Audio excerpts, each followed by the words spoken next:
अस्सलाम वालेकुम व्यूअर्स, मैं हूं इशफाक अहमद और आप देख रहे हैं education online with Ishfaq Ahmad. Today we will discuss about the tunneling effect और quantum tunneling, or it is also named as barrier penetration. So in order to understand quantum tunneling or tunneling effect, we have to consider a potential that is drawn here. यहाँ पे इस reason में potential 0 है, यहाँ से potential बढ़ के कुछ ना कुछ हो गया।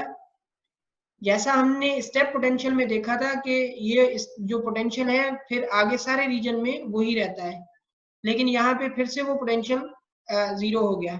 तो इसका मकसद है एक सर्टेन लेंथ है इस पोटेंशियल की, जो कि हमने L से इंडिकेट कर दी है। X की वैल्यू 0 से कम है, वहां भी पोटेंशियल 0 है। X की वैल्यू L से ज्यादा है, वहां भी पोटेंशियल 0 है। X की वैल्यू 0 और L के दरमियान है, वहां पे कुछ सर्टेन पोटेंशियल है जिसकी वैल्यू U है। ये U इसकी वैल्यू है। अब सारे का सारा स्पेस 3 रीजन में डिवाइड हो रहा है। एक रीजन इस तरफ है ऑन द लेफ्ट साइड, दूसरा ऑन द राइट साइड, दोनों पे पोटेंशियल 0 है। और जो दरमियान में एक रीजन है जहां पे पोटेंशियल कुछ ना कुछ मौजूद है, जिसे हमने रीजन 2 का नाम दिया। तो इस तरह का जो पोटेंशियल डेवलप होता है इसे कहा जाता है स्क्वायर पोटेंशियल बैरियर, ये स्क्वायर बैरियर के नाम से। और दूसरी ये इस बैरियर की हाइट है जिसे हम हाइट ऑफ द बैरियर कहते हैं। तो अगर इस तरह का मैकेनिज्म हो तो क्लासिकली पार्टिकल्स का बिहेवियर या इंटरेक्शन इसके साथ क्या होगा। क्लासिकली इंटरेक्शन हमें ये मिलता है कि if there is a particle जो कि फ्रॉम लेफ्ट टू राइट इससे के साथ आके टकराए, लेकिन उसकी एनर्जी बैरियर से ज्यादा हो, तो बैरियर से ज्यादा एनर्जी होने वाले केस में particle can cross the barrier and will have energy that is difference of energy of the particle minus the potential barrier. तो मतलब पार्टिकल जो है ना इसको क्रॉस कर जाएगा, उसकी 100% चांसेस होते हैं कि वो इसको क्रॉस करेगा अगर energy greater than barrier height है। और ये क्लासिकली, तो मतलब ये वो पार्टिकल जा रहा है, बीम ऑफ पार्टिकल है जो कि इसको डेफिनेटली क्रॉस करेगा। अब अगर एनर्जी बैरियर की हाइट से कम है, then in this condition the probability is 0 to enter into the region और क्रॉस दिस रीजन। तो मतलब अब बैरियर को क्रॉस करना या बैरियर में पेनिट्रेट होना पार्टिकल का जो है उसका कोई भी चांस नहीं होता, उसकी 0 प्रोबेबिलिटी होती है, मतलब उसकी रिफ्लेक्शन पक्की है 100%। तो ये भी क्लासिकली कॉन्सेप्ट है कि भाई एनर्जी अगर कम है तो जाएगा, पार्टिकल टकराने के बाद जो है वो रिफ्लेक्ट बैक होके आएगा। So these are the classical concepts about the interaction of a particle and a potential barrier. अब आ जाते हैं कि अगर हम देखें इसको क्वांटम मैकेनिकली, क्वांटम मैकेनिक्स के पर्सपेक्टिव में से कि भाई पार्टिकल्स का इंटरेक्शन क्या होगा, तो हमने वही सारी चीजें यहाँ पे मेंशन की हैं, वही सारे का सारा पोटेंशियल है। तो क्वांटम मैकेनिकली अगर कोई पार्टिकल ऐसा इसके साथ आके इंटरेक्ट करता है जिसकी energy greater than the potential barrier है, जैसा कि हमने स्टेप पोटेंशियल में भी पढ़ा था, then there are chances for the particle that it may reflect or cross the barrier। तो उसकी कुछ ना कुछ प्रोबेबिलिटी होगी क्रॉस करने की, कुछ रिफ्लेक्ट होने की, चाहे उसकी एनर्जी ज्यादा ही क्यों नहीं।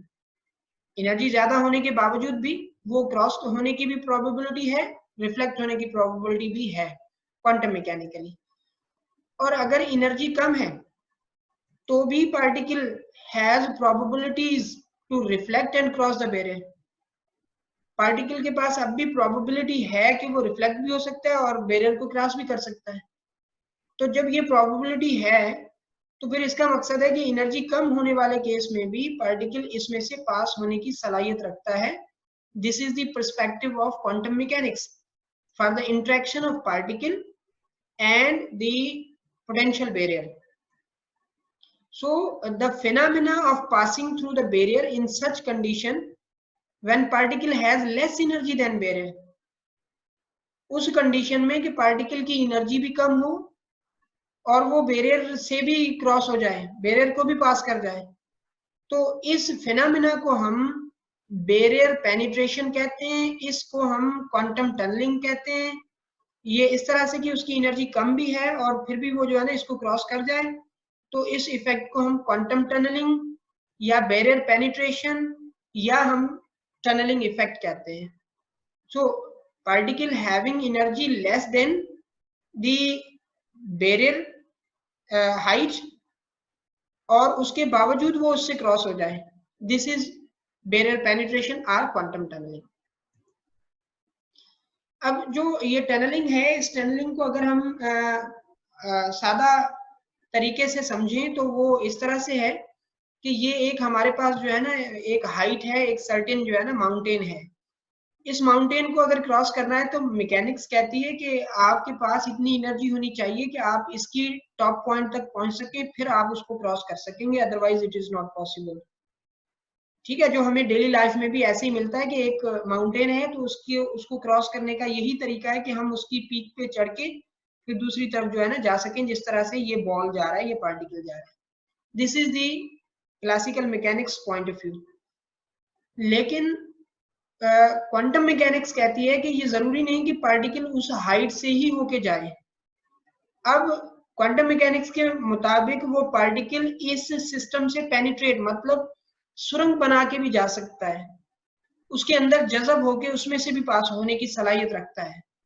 जो ये फिनोमेना है जिसमें कोई पार्टिकल किसी सिस्टम के किसी बैरियर के अंदर से होके गुजर जाए, क्योंकि उसकी इतनी एनर्जी नहीं कि वो उस हाइट को क्रॉस कर सके, तो फिर उसको हम कहते हैं quantum tunnelling. So this is the quantum tunnelling in this figure according to this diagram. अच्छा, अब आ जाते हैं हम कि अगर इसको मैथमेटिकली हम एनालाइज करें। मैथमेटिकली एनालाइज करने के लिए भी हमारे पास वही तीन रीजन हैं। ये इस तरफ से इंसिडेंट रे आ रहा है, इसके साथ टकरा रहा है, ये रीजन 1 हो गया। रीजन 2 जो बैरियर का रीजन है वो हो गया, और यहाँ पे रीजन ये 3 हो गया जो पेनिट्रेशन के बाद वेव मिल रही है। तो वेव जो ऑन द लेफ्ट साइड है और जो ऑन द राइट साइड है, both have the sinusoidal structure. तो उनका स्ट्रक्चर जो है ना वो साइनसोइडल है, जिस तरह से एक वेव होती है उसी तरह से। लेकिन इस रीजन में वो एक्सपोनेंशियली जो है ना डीके हो रहा है, एक्सपोनेंशियल उसका बिहेवियर है एनर्जी का। अब जो तीनों रीजन में ये wave function of the matter wave होगा, ये wave function of the matter wave, ये wave function of the matter wave. तो तीनों वेव फंक्शन अगर हम रिप्रेजेंट करेंगे तो for all regions, region 1, region 2 और रीजन 3 के लिए जो वेव फंक्शन है according to the Schrodinger wave equation, Schrodinger time independent wave equation, तो ये हमारे पास वो इक्वेशन आ गई। ये हमारे पास रीजन 2 के लिए इक्वेशन आ गई, ये हमारे पास रीजन 3 के लिए इक्वेशन आ गई। अब ये हमारे पास psi1, psi2 और psi3 means these are the wave functions in respective regions। अब हर रीजन के अंदर जब psi हमारे पास मौजूद है तो psi के मॉड के स्क्वायर को हम कहते हैं प्रोबेबिलिटी डेंसिटी। तो वो प्रोबेबिलिटी डेंसिटी यहाँ पे भी हमें नॉन जीरो मिलेगी, यहाँ पे भी हमें नॉन जीरो मिलेगी, यहाँ पे भी नॉन जीरो मिलेगी।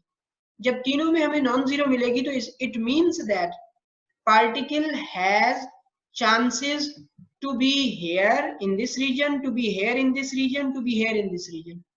लेकिन रीजन 2 में उसका बिहेवियर एक्सपोनेंशियल है, वो डीके हो रहा है फास्टली, जिसकी वजह से हम कहेंगे कि वहां पे उसका टाइम जो है उसके मौजूद होने का बहुत कम होगा।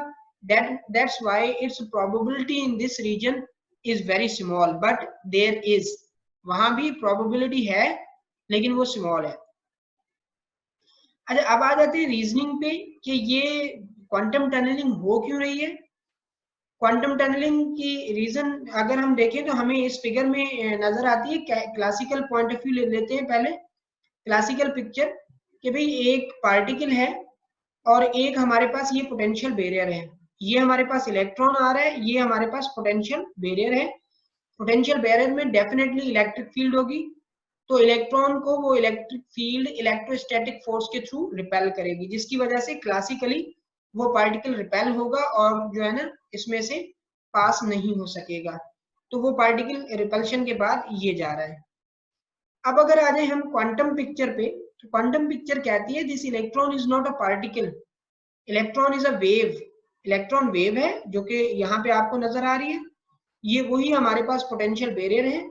जब ये वेव आगे इसके साथ टकराएगी तो वेव को कोई अट्रैक्शन या रिपल्शन नहीं होगी, क्योंकि वेव का इंटरेक्शन जो पोटेंशियल बैरियर के साथ है वो अट्रैक्शन रिपल्शन वाला होगा ही नहीं, इलेक्ट्रोस्टैटिक उनके दरमियान कोई इंटरेक्शन ही नहीं होगा। तो ये वेव उसके अंदर पेनिट्रेट होके इस तरह से यहाँ से क्रॉस होके आगे जा सकती है। जब वो वेव उसके अंदर से होके आगे ट्रांसफर हो सकती है तो this is the quantum tunnelling.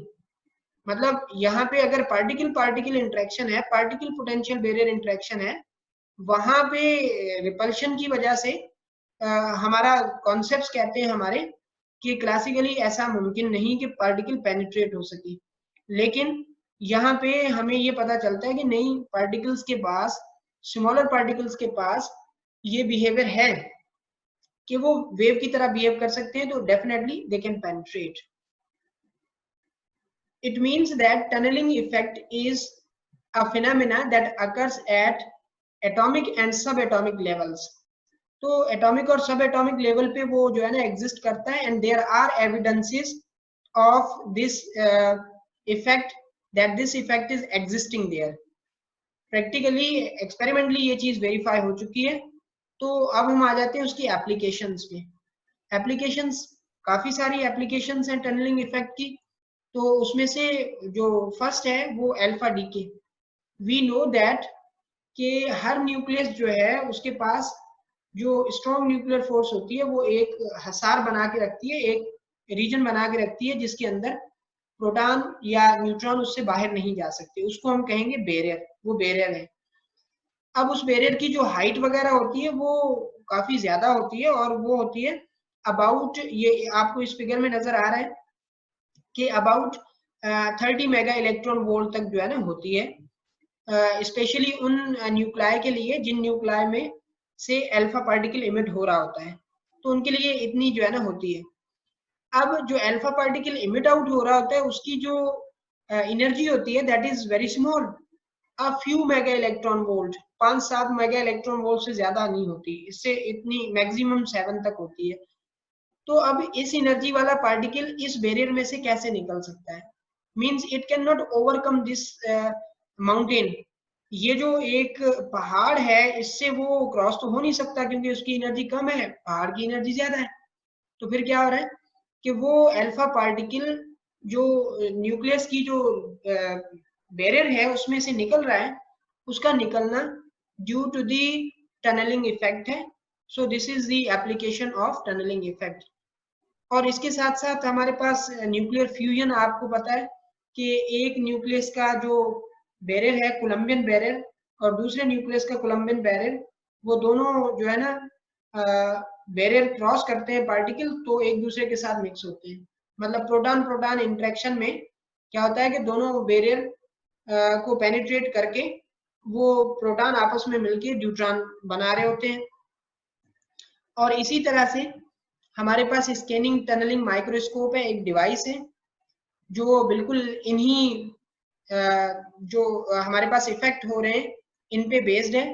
इसी तरह से टनलिंग वाला जो कॉन्सेप्ट है उसको यूटिलाइज करते हुए हम जो मटेरियल्स हैं उनकी मॉर्फोलॉजी और उनकी जो सरफेस स्ट्रक्चर है उसको ऑब्जर्व करते हैं।